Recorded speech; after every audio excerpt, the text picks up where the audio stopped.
Hello, welcome to this afternoon's program here at ABN Satellite TV, otherwise on the Trinity Channel, trinitychannel.com. My name is Dr. Daniel Janosik, and I will be your host for this time. I am a professor at Southern Evangelical Seminary, and which is in Charlotte, North Carolina. I live in South Carolina, so I often get confused in making the travel back and forth. But Southern Evangelical Seminary was founded by Dr. Norman Geisler around 20 years ago, and it is one of the premier schools for apologetics in the nation today.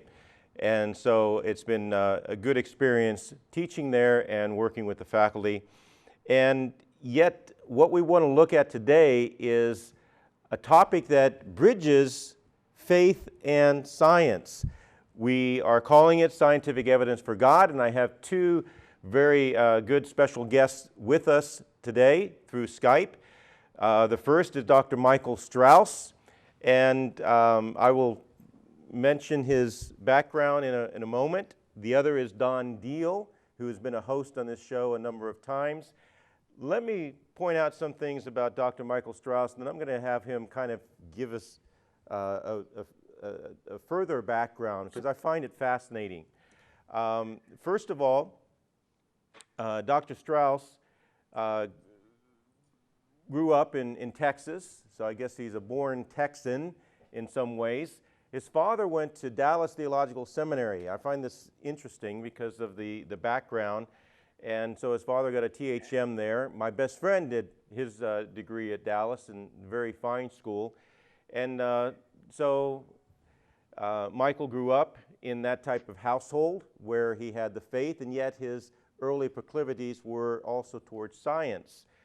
So they went eventually to Huntsville, Alabama, and that's where a lot of the rocket scientists lived as they worked on the space program. And so he got interested in that in an early age, and his father was a pastor of Calvary Bible Church in that area. Later, they moved to North San Diego County, and his father was a pastor of another church there, and this is where he learned about Biola. So in time, he went to Biola there in the Los Angeles area, and then because of his science interest, he continued with that and dealt with physics, and so he got a graduate degree in physics at UCLA. Further on, he ended up with postdoctoral work at the University of Massachusetts in Amherst, and that's where he did a lot more experimentation with this crazy field of particle physics, which was fascinating. I looked at Michael's site with his articles and publications, and it just goes on and on and on. And I don't know how anyone could get so much work done, and it was interesting. So I'm going to let him talk to us more about that. So Michael, you are a scientist, and yet you are a believer. So give us a little bit of a, well, I'm going to have you come back. I want to mention, it's good to have you. It's good to have you on the show. I look forward to getting to know you better and dealing with all the different things that you're involved in. But in a moment, I'm going to have you fill us in on some of the background. I want kind of a narrative because it's fascinating, and I think it will really help us understand how these things fit together. Again, our topic is scientific evidence for God, so we need to see how that relates. But I'd like to go ahead and introduce our other special guest, and this is Don Deal.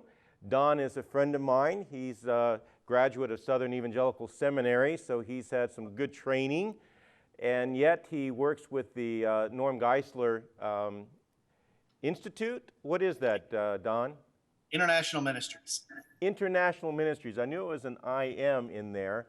And what do you do with the International Ministries? You're a pilot for somebody. For somebody.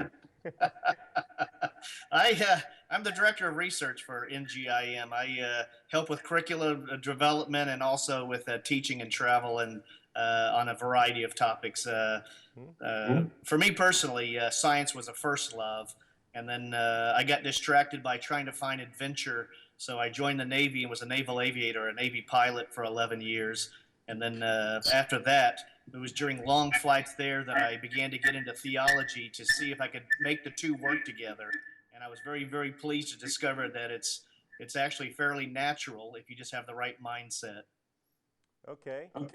So you got into a lot of trouble too in the type of background, being a pilot, and being in the Navy, and so on. But Don is a great guy to talk with. He has knowledge in a lot of different areas, and we've enjoyed that. And he's been a host here at the Trinity Channel, and I've enjoyed seeing him in this chair, and hopefully I will be able to be similar to his abilities. So, Michael, I want to come back to you.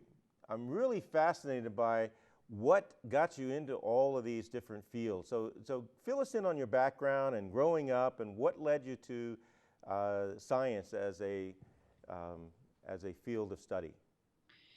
Yeah, well, as you said, some of my formative years as a child were in Huntsville, Alabama, where they built the bottom stage of the Saturn V rocket that took men to the moon at that time, and still, I think, the most powerful rocket ever built. And so, growing up in the 60s and watching humans go to the moon for the first time just got me super interested in science. I went to Biola, as you said, which is a Christian university where I could study science and theology because I had a passion for both. I didn't know that there were people who thought those two things were somehow incompatible. And so I studied both. I even thought about careers in both, and then eventually went to UCLA, where, as you said, I studied particle physics and got my PhD there. But just followed my interests, no idea where I would end up. Just followed the things that were interesting to me. But why particle physics? I mean, Great that's hard question. stuff. Yeah. So when I got to UCLA, I thought I was going to be interested in something called plasma physics, which is how nuclear fusion works. Mm-hmm. And there's a lot of research there. And I began to study plasma physics and found out that it mostly had to do with what we call electrodynamics, the dynamics of how electrons and electricity works. And I didn't really like that. And the more I studied quantum mechanics, which is how the subatomic world works, the more I really liked that. And so it just kind of naturally led to experimental particle physics. It's interesting because I'm reading through a book that Hugh Ross wrote, Beyond the Cosmos, where he talks about the extra dimensionality of God, God being on many dimensions above us, physical time dimensions. We're in a three-dimensional physical world. We have a fourth dimension, perhaps time. But the reason that we don't understand God so much is because he's on so many dimensions beyond that. Now, is that in the realm of quantum physics? Would you be dealing with things like that? Well, certainly some of the speculative theories about the subatomic world, quantum physics, have to do with things like string theory. And string theory requires dimensions beyond our four dimensions. So it's somewhat speculative in that there's no experimental evidence for it. But in our colliders, we look for some kind of evidence of extra dimensions. So I mean, I like what Hugh Ross has done. He's basically said, let's assume some kind of minimal model of God. Not that he's necessarily the omnipotent, omnipresent God of the Bible, but in some sense that he's multidimensional. He's more than just four dimensions. And what you realize is that when you propose God as being like that, and he's actually more than that, then things like miracles become trivial and paradoxes become trivial. And some of the things that some skeptics have problems with the character of God actually become trivial if he's multidimensional. And if string theory is true, then the creator has to be multidimensional because our universe is more than just the four dimensions.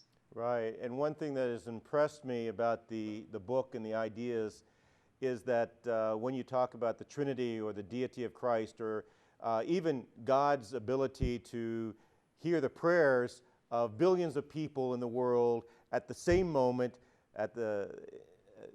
all around the world. How in the world can anyone do that? And yet, if he is God and he can be in infinite places at that same nanosecond, listening on another eternal line. It's just fascinating to see how that extra dimensionality can explain how God is far above who we are, and we need to respect that. And I think we'll get a little bit of a glimpse of that as we talk about the evidence for God. So yeah, let me can I say one more thing on that? Please, please. There's a book written in the 1880s by a guy named Edwin Abbott called Flatland. And in this book, he proposes, right, a world that's two-dimensional, that's only flat. And in the book, the three-dimensional beings like us try to explain three-dimensionality to a flatland person who lives in only two dimensions. And it's very challenging. And that book gives great insight into a being that's more dimensional than us trying to even explain himself to us. And what would appear, simple to explain is not, because we're so confined. And reading that book helps me realize how confined I am to three dimensions, and how it's therefore almost impossible really to even envision what a being much more dimensional than I would look like or act like. And so that book has helped me understand that I'll never fully comprehend God because of his extra dimensionality. An excellent example. I use that often when I try to explain the Trinity to a non-believer, because they're trying to think, well, how can you have three gods and one God? And they miss the whole picture. So I use that idea of a two-dimensional world, which is basically width and length. So you just have that flat plane, and you people it with characters like Alexander Square, A dot square, A square. So Alexander Square is in this world, and he's enjoying his life, and he has friends like the circles and the rectangles and the triangles and so on, but he can't see much of those, because with a circle, for example, all he can see is the arc of the edge, and he'd have to move around to make sure that it was a circle, because he is a two-dimensional creature. But let's say that we have this two-dimensional creature who is A square, Alexander Square, and one day he experiences something that is so far beyond his experiences. He sees off in the distance a dot appear. Now that's no problem, he's seen dots before. And then that dot gets bigger and bigger, and all he sees really is the arc of what appears to be a circle, but the circle gets bigger, or that arc gets bigger and bigger and bigger, and then it forces him out of the way. It pushes him. It has force. So he's wondering, what is this thing? Is it going to destroy me? And then it gets smaller and smaller and smaller and smaller, and it's a dot, and then it disappears. And he's thinking, what in the world did I experience? He did not have the vocabulary to be able to explain it. He tried to articulate the experience to his friends, and he realized he didn't have the vocabulary. He really didn't have the experience to work with that in his two-dimensional mind. All he saw was a three-dimensional object, a sphere, a ball, going through his two-dimensional world, and he had no way of trying to explain that. So then I bring it back to my non-Christian friend, and I say, that's something like the Trinity. When we try to put the Trinity into words, we're incapable of understanding the extra dimensionality of God, who is far above us, and so we stumble with words. We say it's like this, it's like that, but we cannot contain it. And that's what's so interesting about putting science together with faith. So Michael, it's great having you here, and we're going to explore some of these things as we go on. I want to get back to Don. And Don, tell us about yourself. What got you into this this field where you're a pilot? You've gotten a degree in apologetics at a seminary. What's going on in your world? Well, a little background for that, Daniel. I was born and raised into a non-Christian home. It was a non-religious home. When my father died, I was less than 3 years old. That was actually my mom's second husband to have died in accidents by the time we came along. So there was a clear rejection of the concept of God at that point. So I was raised in a household that exalted science as the be-all and end-all. So I was heavily raised in a materialist, scientific type background. I mean, the authors Carl Sagan, Isaac Asimov, all those books were just that was what our house was full of. It wasn't until later I realized, well, those guys are either atheists, agnostics, or agnostic atheists who are saying they're agnostics, practical atheists. Either way, I didn't realize that was the kind of upbringing I was raised in. So I was thoroughly in love with science growing up. I dreamed of being a physicist or an astronomer. I wasn't quite sure which way I wanted to go at the time, but then got into college and decided to pursue adventure. And being the naval aviator, as we mentioned, seemed to be the way to go. But it was during that time that the Lord called me back in a very direct and clear way and set me on a different path. And I began to study theology in my mid 30s. And for me, the wonder was discovering that that the two weren't at war with each other. They're complementary ways and of discovering the world. And I can remember specifically, for me, I was at a Christian bookstore when I first started going to church in my mid 30s, and I saw an audio tape in the bargain bin, a little cassette tape. It was called Testimony of an Astronomer. And I put that in my cassette player in my car. They used to have those, by the way. And listened to that, and it was Hugh Ross's testimony, believe it or not. And that began to get me on a search to discover how to blend my love of science and the knowledge I gained from that with what I was learning in theology. And it's expanded my world in ways I never imagined. And I've been excited about trying to explain to people since then what I've discovered and the joy it brings me to know that there doesn't have to be a conflict. Christians don't have to live with their head in the sand, or when the atheists or materialists begin to criticize Christianity, that there are good and rational answers for all of that. So that's kind of my background of how I got into that. Before we get into some of the evidence, I want to go back to Michael for a few minutes. And I know you grew up with a father who was a pastor. You grew up with that environment, and yet you also had other desires of developing in science. What about your spiritual growing up? What were some of the challenges that you had maybe in high school and then into college being at Biola?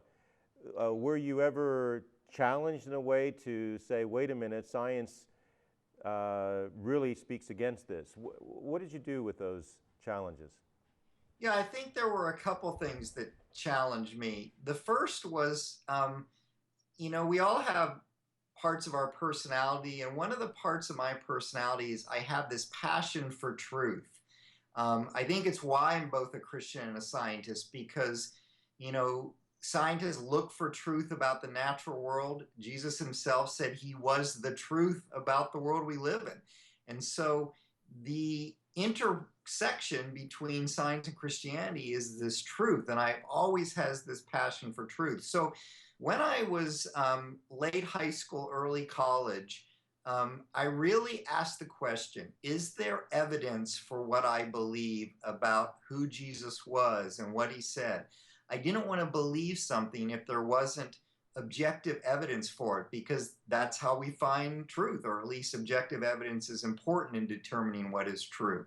And so I spent a lot of time reading good apologetics books back then by people like Josh McDowell and Little, what's Little's first name? But anyway, Paul Little, about how do we know what we believe is true? And so I really wrestled with, can I believe this as a thinking person, the doctrines of Christianity, or do I have to put my mind aside? And if I had to put my mind aside, there's no way I could believe it. So one of the reasons I'm a follower of Christ is because there's objective evidence.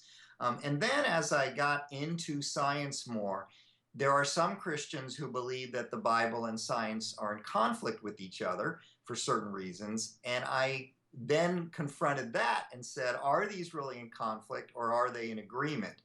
And as I did a careful study of what the Bible actually says, and as I understood science more and more, becoming a professional scientist, it was clear that they were in perfect agreement with each other, which is another testimony to the truth of both. And in fact, Don talked about the astronomer Hugh Ross, who is a Christian as well and a PhD astronomer. And one of the things that brought him to Christianity was the amazing agreement between what the Bible says about things like the origin of the universe and what he knew was true from observational astronomy. And so, I had to wrestle with how is it that the Bible's teaching meshes with or agrees with scientific evidence. And what I found was it meshes naturally when you really take a close look at what both say. Okay. And we're going to go into that in more detail in the next section. We're going to have a break in a few minutes. What I'm trying to do now is give more of a background of where we're coming from and why we had certain proclivities toward trying to pull these two areas together. Because as we look at some of the secularists, Stephen Jay Gould, for example, had this view where he would draw perhaps Venn diagrams, circles that intersect and overlap. And he talked about the noma, or the non-overlapping magisterial areas. I'm not sure what that A is.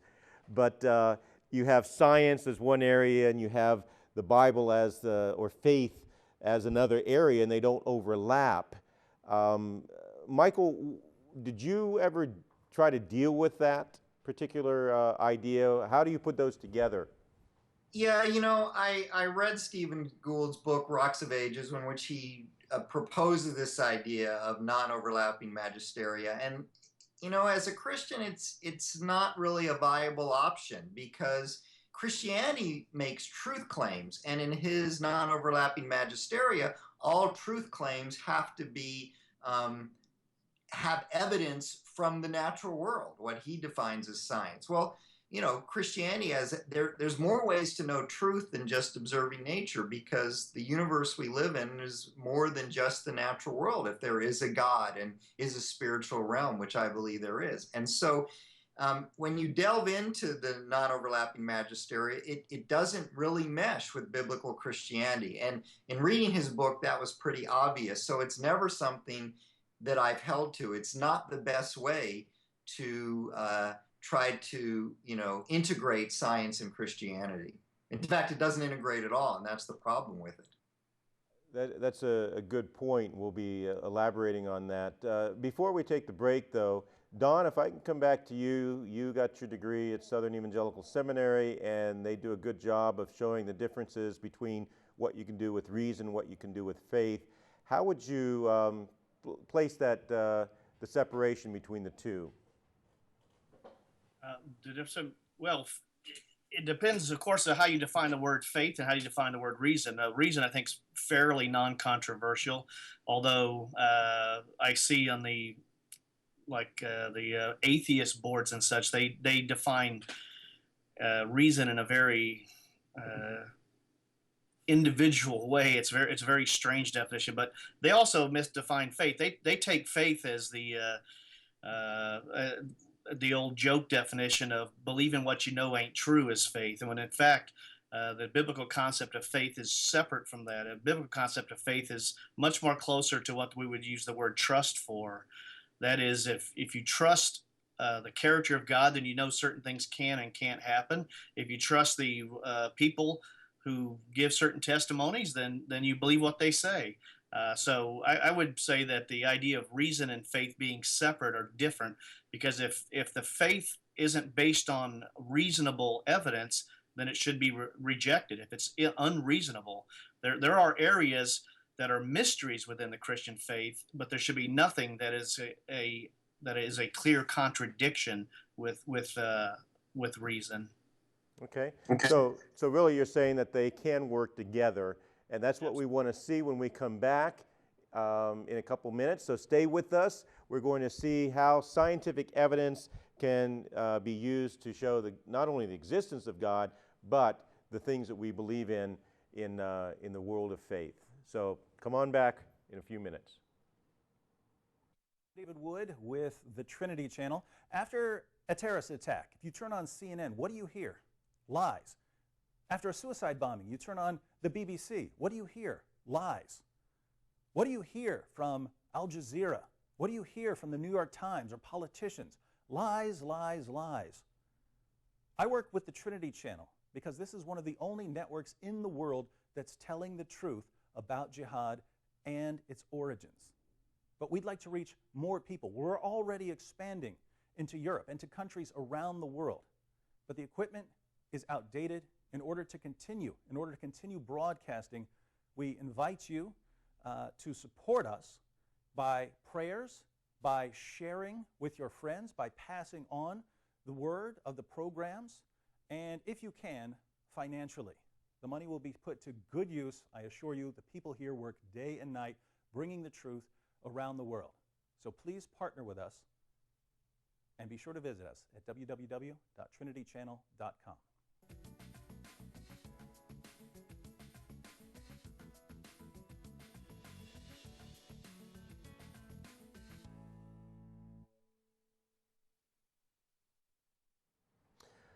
Welcome back to our show here at Trinity Channel on today's topic, which is scientific evidence for God. And we have on our Skype studio extension two very special guests, Dr. Michael Strauss, who is at the Oklahoma University, and he's been there since 1995 teaching physics, and he's done a lot of work in particle physics, quantum mechanics, the CERN, long tube where they shoot those particles around and make measurements and tell us all kinds of astounding things. And maybe we'll get him to talk about some of that later. But he's here, as well as Don Deal, who is a graduate of Southern Evangelical Seminary and now working on a PhD. So it's been great to talk about faith and how their faith has linked up with science, and that's what we want to do now. Don, you left off with a very important aspect of how you would fit this, this unity between belief or faith and science or evidence. Could you kind of summarize that again for us as we move into this area of looking at evidence? Reason, obviously, is a faculty of the mind. You use that to determine whether something's true or not. It's the way your brain works. If you train your brain properly, you'll more likely come up with good answers. You know, garbage in, garbage out. But otherwise, if you put the right information in and process it properly, you come up with the right answers. That's what reason's about. Faith, as I described it, is a matter of trust. And in the biblical sense, when we say faith in Christ, it goes actually beyond trust. It's a matter of the will also. There's a volitional aspect. That is, people may think something's true. They may agree with a concept or a statement, but if they don't put their trust in it, then they don't have biblical faith. And so you'll hear people, and I hear people say quite often, oh yeah, I believe Jesus is the Son of God. And then they're off to do whatever they want to do that they would be doing if they didn't say that. For people like that, it's what we call a said faith. They say they have faith, but they're not acting it. And as an example I like to use, say there's some favorite political candidate I have, and I say I have faith in that person, they're going to be a great president, and then I give all my money to his opponent, or I spend all my time stumping and knocking on doors for his opponent. Has my action, has my faith been demonstrated in that way? So there's a volitional aspect where you have to do something. You have to make a choice, and you have to make a choice, and your life should reflect what that choice is. So definitely faith in the biblical sense is a much broader concept than the way it's used in popular discussions. Okay, that's very helpful, Don. Wonder if I can bring a theological aspect into this, and then I want to get Michael Strauss's take on this the same area that you went over. But you said that reason is used in order to evaluate, to back up the claims for what you believe, but belief itself is volitional. It's a matter of the will, making that decision, looking at the evidence. Because you can have two people looking at the same evidence, and yet they will come to a different decision because something is working differently in their mind and their heart. there's that aspect where God has to be moving in them as well. So we don't want to leave that out. We recognize that the evidence itself is not sufficient. There is something else that's working together with that. Now, Michael, you were raised in a Christian home. Was that something that was working in you as well? And when did that kind of come together for you? Yeah, you mean the evidential part of it or the volitional part of it? What exactly? Yeah. Yeah, the volitional, the faith. How did they go together, and what were you going through at that time? Yeah, I completely agree with Don.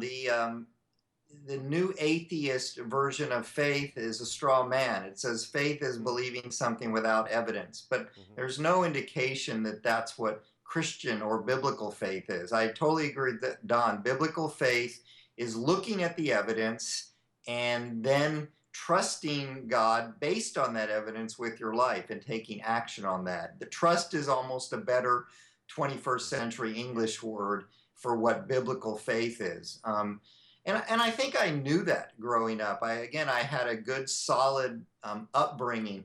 My parents raised 4 boys, and all of us are pretty independent thinkers, but yet we're all followers of Christ. So they were able to instill in us the ability to think for ourselves, to ask tough questions, to follow the evidence where it led, not to just parrot what we were told, but we all came to the same conclusion then, through reason, through observational evidence, that these things we were taught as children were true. And then we make the volitional choice, I make the volitional choice to follow Christ. It's interesting. You're taught a lot of things as kids, stories about Santa Claus and the Easter Bunny and Hansel and Gretel. And as you grow up, you investigate those in some ways and you realize they're all false.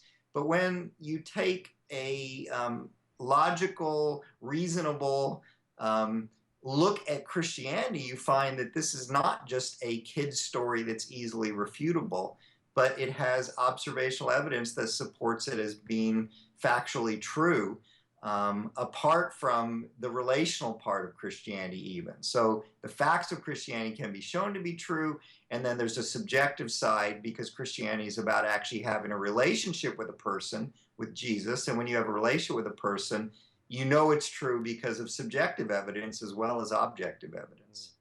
Well put. I like that with the objective and subjective, because we are needful of both areas. Don, do you want to comment on what Michael said in this area? Yeah, I would say that sometimes people ask me to prove the existence of God, and I think that those kind of loaded questions are just missing the point, because number one, existence. I'm sorry? You can't prove the existence of God? Not to someone who's not willing to hear it. There's a volitional aspect to it. There's certainly so many people think because they can think of an objection that they've come up with a good objection, that any objection suffices. Simply saying no is an objection. So when you talk about proving something, if someone's not willing to hear and not willing to listen with an open heart and an open mind, then it doesn't matter how much evidence you provide or what kind of arguments, they'll simply deny it. So there's certainly a volitional aspect.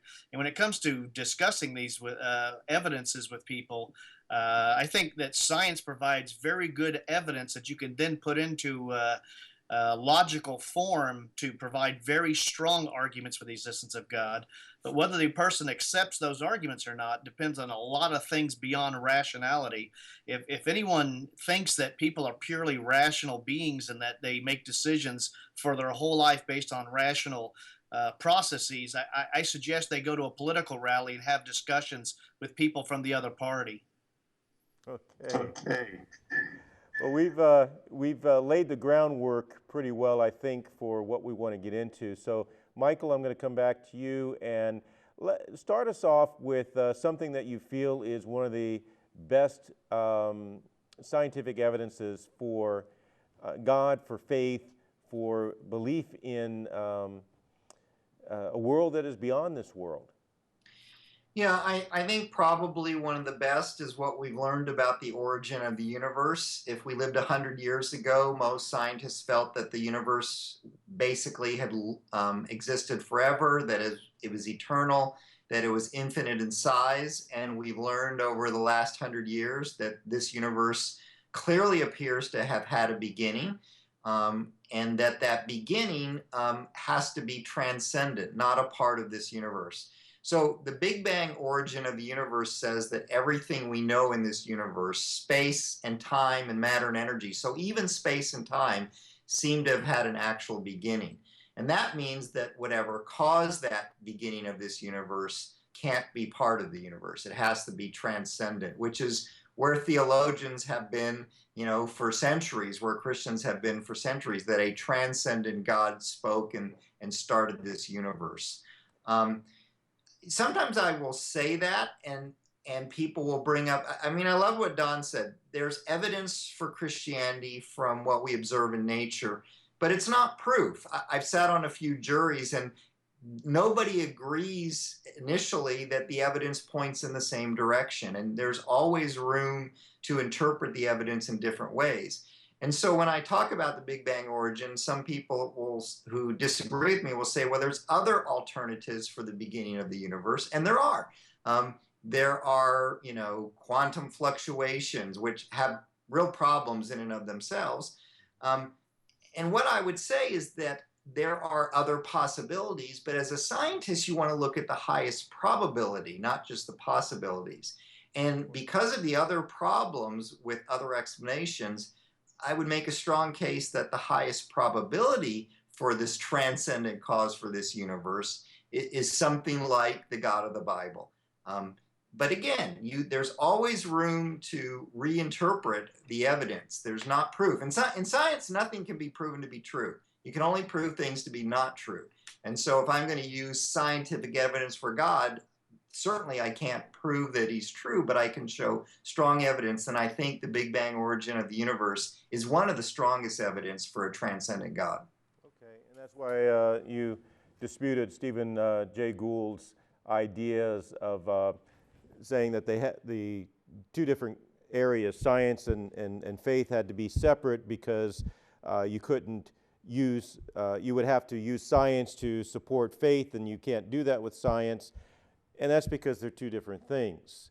I have a question, though, a follow-up on what you said, Michael. What about those who will understand your point about the universe having to have a beginning point, and it's pointing to a designer or somebody outside the system? But what if they say, well, okay, you have a God. You posit a God who created this world. But tell me, where did God come from? Who created God? What would you say to them? Yeah, that's of course, again, one of the new atheist arguments, that they think they've somehow, defeated the millennium of people discussing this issue. It's kind of funny, actually. So here's the point. If I'm a naturalist, a philosophical naturalist, I believe there's nothing but the natural world. What we know is that every effect has a cause.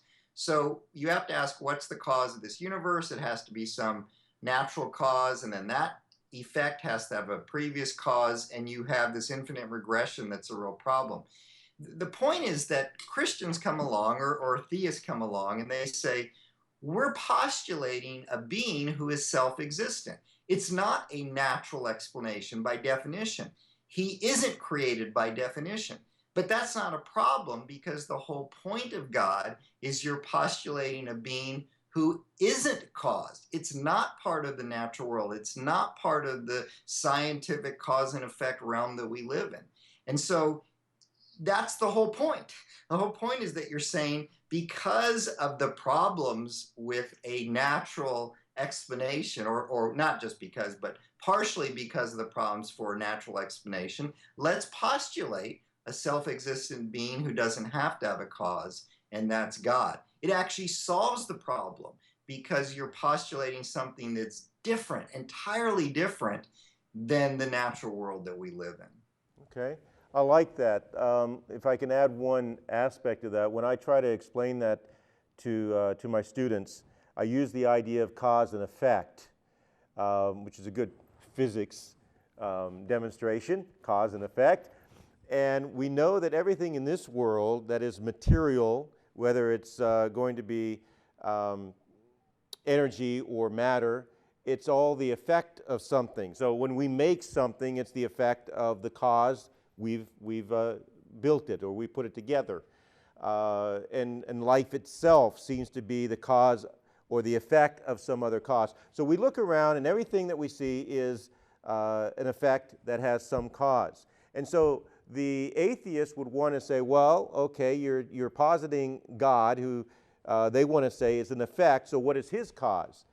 But then you say, he's the uncaused cause. He's not an effect of anything. And so that doesn't apply. It's kind of like a non sequitur. It doesn't fit together because you're talking about a different type of entity altogether. But it does tell us that the reason that in science we cannot tell for sure, we cannot prove anything positively, as you said, is because we're limited. We're limited by the dimensions that we are in.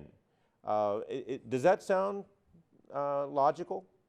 Well, that's partially the answer. I mean, to prove something, you would have to check it out in every possible case, which is more or less an infinite number.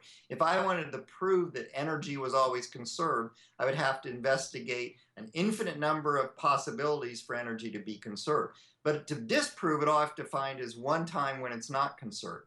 And so the fact that we are finite, that we can't investigate all infinite possibilities of that conservation of energy law, is why you can never prove something. But what happens is you build up a solid case for it. Every time we do investigate energy, it's always conserved. We tend to think that's going to be the case all the time, so we develop laws and theories and ideas, but we can never say, 100% exactly that it's always conserved. And again, this is how I deal with what I believe about the spiritual realm. I look at the evidence, I say, what's the best possible explanation or hypothesis for all the evidence? And Christianity, who Jesus was, and the doctrines of Christianity, far and above surpass any other worldview. And so you say, okay, can I prove it's true beyond any shadow of a doubt? The answer is no, but it certainly fits the evidence I have best. And then as you, for Christians who have the Holy Spirit living in them, that's another level of even proof, if you want to call it, that what you believe is true. Okay, that's a great answer there. We're going to take a break now, just for a couple minutes, and when we come back, I'm going to have Don pick up on this. And Don, I want you to deal with the cosmological argument and some of these other arguments that we deal with at Southern Evangelical Seminary to get us going on that. So we're going to take a break, come back, because the best is still to come.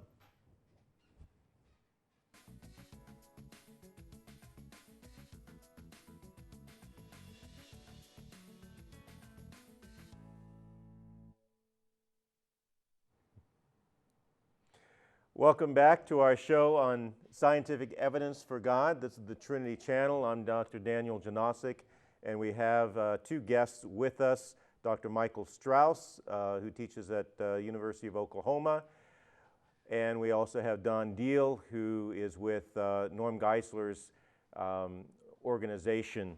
And what is the IM again, Don? Yep. International Ministries.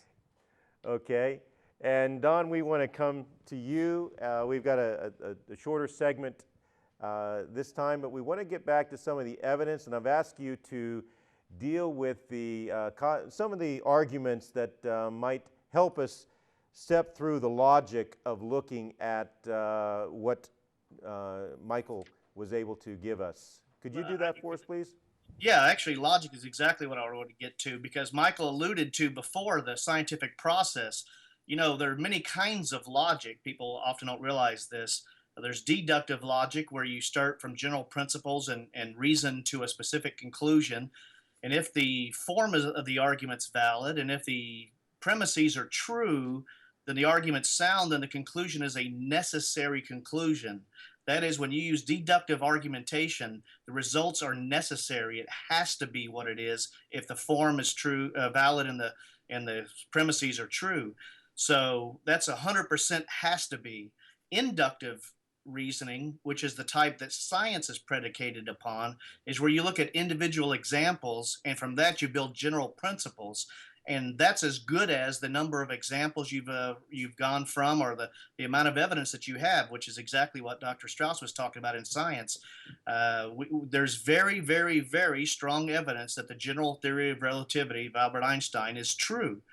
It's been demonstrated true out to 19 decimal places, but that's still 99.9999 is still not 100%. Science is by its nature corrigible. It's able to be adjusted, it's able to be changed, and as Dr. Strauss rightly pointed out, one counterexample, one bit of evidence to the contrary of your thesis, and your thesis is gone. Your theory's gone.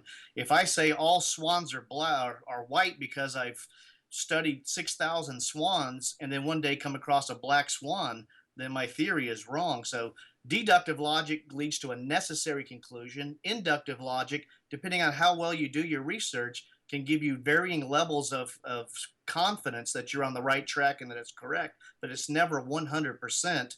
And then finally, there's abductive reasoning, which is kind of a general principle where you just kind of see certain things, such as you see a jar of jelly beans on a table and you see jelly beans laying on the table. You just sort of assume those jelly beans came out of the jar. You didn't deductively prove it. You didn't do an inductive study of jelly beans falling out of jars. You see it. And sometimes the arguments that Christians like to use are in the abductive category, which are the lowest level of confidence. But then again, on the opposite side, on the new atheist, particularly type websites and videos, you see them confusing inductive and inductive and deductive levels of certainty. They want you to prove scientifically 100% something about God, and that's just not that just doesn't follow, because inductive reasoning can never lead to 100% certainty. So I think it's important to recognize that science, which obviously I love, and Dr. Strauss love, and you love, is a wonderful area, but it doesn't provide 100% certainty of anything. And that's, I mean, the recent discovery of the Higgs boson was out to a certain number of standard deviations of confidence, so that it's a very, very, very high level of confidence. But if you had to bet your life on it being that, maybe you would, maybe you wouldn't. I just want to make that point about how logic works, because I see it confused so often in the popular discussions. And you asked about arguments for God's existence. Right. You know, Right. I think another area where you see a lot of confusion and sloppy reasoning and study on the part of particular the Richard Dawkins types is when he's talking about the flying spaghetti monster type gods. The question is, what kind of God are we looking for? If we're looking for one composed of parts and spatially extended, then we're looking necessarily for a God that exists within a universe, within a space-time continuum. That's not the kind of gods Christians are looking for. So when they posit that sort of God, they're missing the point. The forensic sciences, where you go to evidence, you look for evidence for clues to prove a point, such as in a legal case. They're going to ask, well, what kind of perpetrator, what kind of criminal are we looking for here? If they see evidence of great strength, then they know it's probably not a child that did the crime. Things of that sort. So what I look for when I'm looking for evidence of God from science, I'm looking for a transcendent, non-corporeal, that is, not physically embodied in space, non-temporal. And why do I say that? Well, changeless, infinitely powerful, or amazingly powerful and intelligent creator. Why do I say non-corporeal and timeless? Well, if the time and space began with the universe, then God is obviously not one of those things. I mean, that's just how you logically go from what you know to what you're looking for. So you're looking for evidence for God. Well, if he's not like us in the sense of being physically finite and physically extended, then what kind of evidence are you looking for? Well, you're looking for evidence of a being who does things that that the beings we experience can't do. So where would you look? I'd say, well, I would say if the universe began, that would be evidence of a transcendent creator, not proof, but evidence of a transcendent creator. If the universe is designed to levels that we can't even duplicate in mathematical simulations at times, then he must be very smart. Well, what do we see in the universe? We see the beginning of the universe and the Big Bang 13.7 billion years ago, according to standard, 13.78 billion years ago, according to the standard currently accepted model. The universe began. If an atheist can just get around their mind around that, of course they have ways to try to come up with other possibilities, but the evidence that we have is that it began, and that it's very finely tuned. That is, if you look at the ratios of the strong and weak nuclear force, all these various, there's Hugh Ross has cataloged well over 100 different constants in the universe, that if they were off by one tiny bit, we wouldn't be here. So you talk about the anthropic principle. So what do I look for? And I don't mean to keep going on, but what I look for is the universe began, so the creator obviously isn't part of the universe. The universe looks incredibly well designed to levels that we can't even imagine. So he's obviously a creator and incredibly brilliant. Well, the origin of life. Can we figure out how life started? Well, I've done a good deal of research on the origin of life, and I can tell you that they're not making a whole lot of progress in the area of chemical evolution. The various aspects that make up even the simplest cell form in different kinds of environments, and the idea that they all ended up together in the same place. I mean, the first cell would have had to have some sort of cell membrane, well, because it has to let in nutrients, let out waste. Well, that's not a simple process. There's actually people, PhDs, just studying cell membranes because they're so complex. Then you get it, it's got to be able to metabolize energy. It's got to be able to keep itself going. That's incredibly complex. I challenge atheists to research the Krebs cycle and see just how incredibly complex that can be. And number three, it has to be able to replicate. If it doesn't replicate, you got one cell and then it's over. So is replication simple? Please. So you got the origin of life, which is a complete mystery at this point. And please don't misunderstand. I'm not making a God of the gaps argument. I'm saying that the origin of life is a mystery and it points beyond what we know about physical processes. And the final point is the design of life. DNA is an information bearing molecule. Of course, they hypothesized that the first molecule, the first life on Earth, was some sort of RNA replication model, but there's problems with that, incredible problems with that. They can't get it started. If you think certain chemicals are water soluble, put RNA in water and see what happens. It breaks down immediately. So you've got a unknown mechanism, and it's carrying information. That's the part that people don't seem to get. I can hold up a sheet of paper with writing on it, and you can analyze the ink and the shape of the letters and the extension, that sort of stuff. But there's something else there that is not in the paper. It's the information. Right. Information in this is an analogical argument, not a God of the gaps. Every example we know of information originates in minds. And so sometimes people just don't understand how incredibly complex DNA is. They talk about DNA and transcription, and it undergoes translation as you're turning the information DNA and you're synthesizing proteins.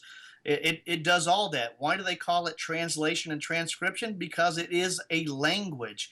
There's actually a website on the internet where you can put in text and it will translate your words into DNA, the ATCG, the adenine, guanine, cytosine, and thymine. It will translate it into a sequence of DNA because DNA is a language. Language in all of our experience comes from minds.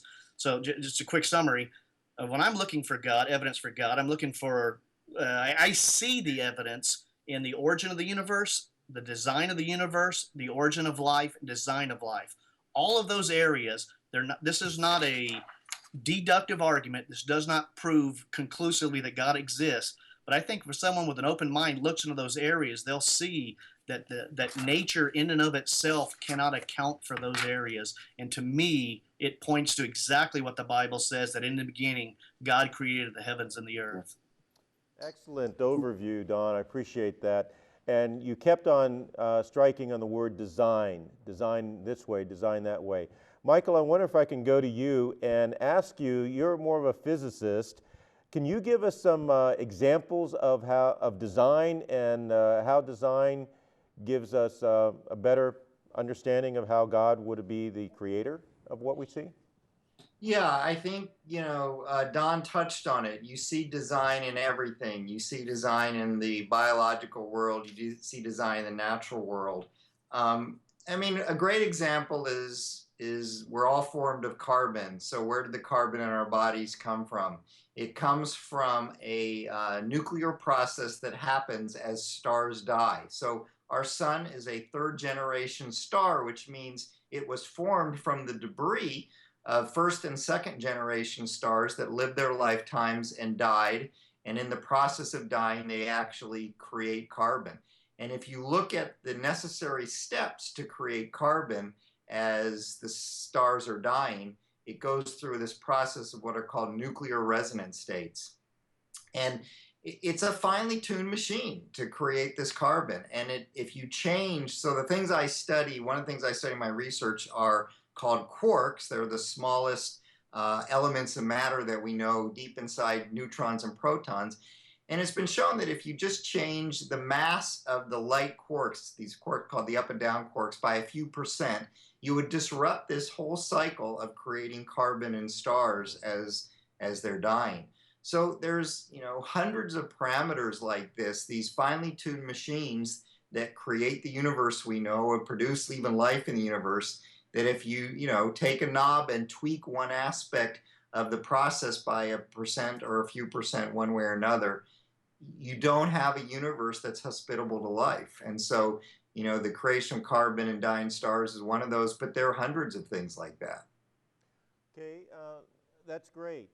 Good evidence there. We'll come back on some more. Don, I have a question for you in a little bit different area. If, let's say you're talking to a non-Christian, an atheist, and you give him a lot of this evidence. You talked about the will, the volition being part of this.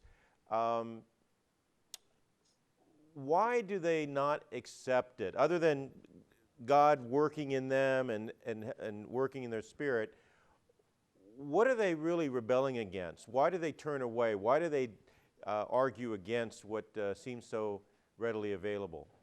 Well, I can't speak for all atheists, but I can speak for the ones that I've come across and had a period of discussions with over a long period of time. And in each case, I demonstrated to them that their arguments were fallacious. They admitted that, yes, their arguments did not stand up. And in each case, they said that my arguments were very strong. And so I can remember specifically in the case of one gentleman I worked with, I flew with over a period of 2 weeks. For the first 5 days, we discussed and had our, when I say argument, I don't mean quarrels. I mean, rational discussion. We had our arguments going back and forth. And after 4 or 5 days, he admitted exactly that his arguments did not stand up and mine were stronger. So for the next 6 or 7 days of our trip, he simply was rude to me and mean to me the whole time. Without getting too much detail, he was on his third wife. He enjoyed his pleasures, and he said to me at one point, "No one will tell me what to do." And he didn't mean no human; he meant no one. Period. And so there's an aspect of rebellion, as the Bible will tell you, that the natural man just doesn't see these things. Okay, so we can show a lot of the evidence there. Still be a difficulty in that, because it's really also the heart of the person that we have to win over, and that's something that the Spirit has to work in, as we talked about. Now we have less than 5 minutes left in the show, so I want to go to Michael, and then I'll go to Don. What is the most convincing argument or evidence or aspect of science that really shows and demonstrates to you who God is and what His power is? What would that one thing be? Well, I think it's probably things we've already touched on. I mean, Romans 1:20 says, since the creation of the world, God's invisible attributes, his eternal power and divine nature have been clearly seen through what has been made, so that they are without excuse. And, you know, a being that can create this universe is a powerful being.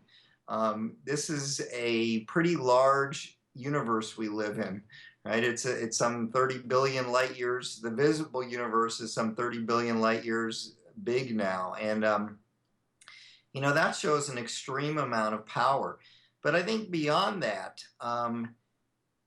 the universe seems to be finely tuned for humans. So not only is this a powerful, transcendent God, but it appears to be a God who had humanity in mind from the creation of the universe, which makes him a personal God and a God who cares about us. And, you know, King David wrote, when I consider the heavens, the stars, the works that you've made, what is man that you are mindful of him?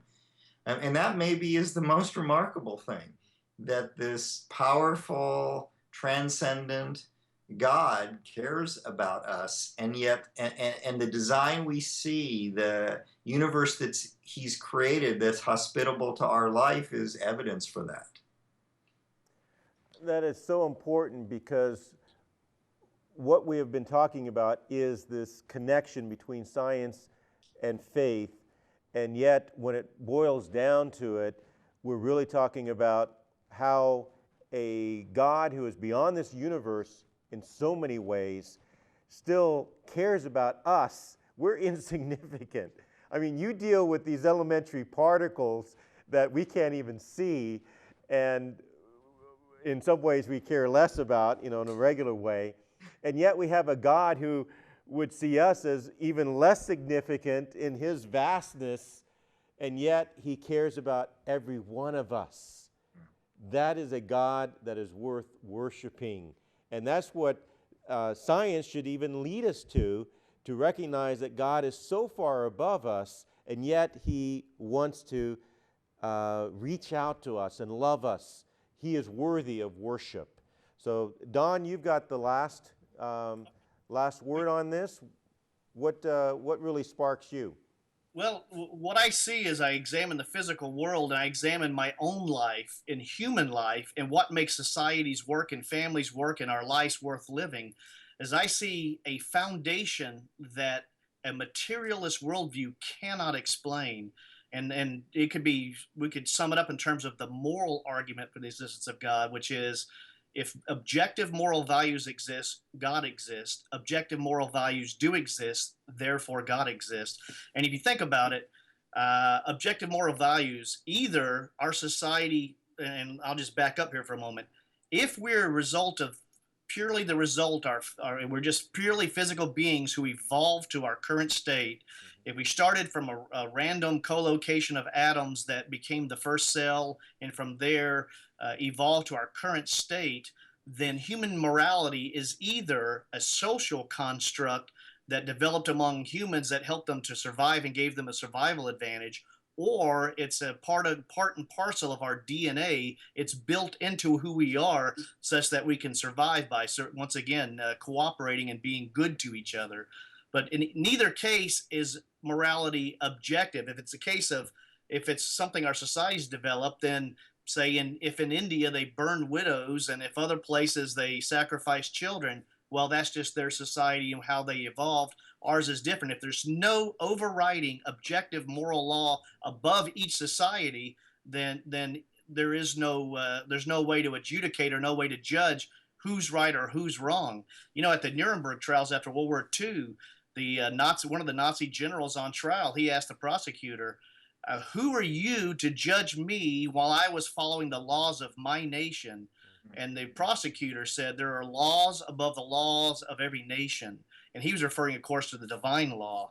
So to me, that's a very, very, very strong pointer and very, very strong evidence that we're not simply physical creatures. And you could extend that same idea to the idea that we have minds, not just brains, that we have free will. These are things I personally am aware of. I'm aware of love. If evolution is the entire story, if we're just simply the result of random genetic variation over time, then love is a biochemical illusion programmed into my brain to cause me to replicate, to keep the gene going, to keep the information going. You know, the materialist who believes that still loves their wife and kids or husband and kids. It's just that they have cognitive dissonance. They have two contradictory ideas in their head they keep separated. Well, I think that's sad that they have to think that way. If there is a God who is love and who created us in his image, then it's natural that we have a moral nature, and it's natural that we have love. You know, we could get back to Occam's razor. It's simply simpler and more, it just simply makes more sense to me that a personal, loving God created us than that I'm the result of random accidents. Okay, great way to end this. We have been talking about scientific evidence for God, and basically the evidence that we see points to a God who is beyond this world, but a God who loves this world and loves us and created the world with fine-tuning, and we can see it all around us because he wanted to set up the perfect world for us. We have rebelled, and we need to get back to him, and I think a lot of the people who disregard the evidence disregard it because of the rebellion in their heart. So go back to Romans 1, 20 to 25, 18 to 25, as Michael alluded to, and you will see the reason. But what we wanted to discuss today was to look at the scientific evidence, and I thank both of our guests, Dr. Michael Strauss and Don Deal, for their very able and competent answers. So thank you for listening. Tune back in to the Trinity Channel. We have a lot going on this week with the Apologetics Marathon. So talk to you later. Hopefully you will join us again. Thank you.